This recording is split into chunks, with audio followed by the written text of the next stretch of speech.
Dito tayo sa Pasig. Meron dito na... Anong nangyari, ma'am? Musok? Musok ba? Dito. May musok na ang baho. Naku, tapos nung isindi, hindi naman na siya nag-usok. Kaya lang takot kong gamitin, baka mamaya, lalo madamay, di ba? Sige, saksak pa natin. Wala na siyang allowance. Tigas na. Kaya, tigas na. Kaya, dumikit na ito. Kaya, nasunog. Atin hindi na pumapower. Namitan natin ang taster. Meron naman siyang pupunta rito. Baka dito sa plug ito. Dito naging problema. Yung papunta rito. Wala siyang connection. Bigyan natin ang langis.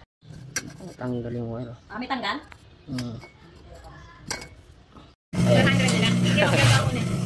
Ayan, subukan muna natin. Pasubukan na natin sa operator. Salamat sa tiwala sa pagbukaw ng makina. Thank you naman. Happy na kami for preparation of 39th founding anniversary of Napico. Yun. Yes. Thank you. Malaki pa piyesta. February 25? Piyesta rito. Oy, swerte ko. Salamat. Ano, masasabi mo? Ay, salamat. Kasi nasunod mo din ang aming problema. Salamat sa kanila. Salamat. Salamat ko, hindi na ako makatili. Ayun, dito na lang.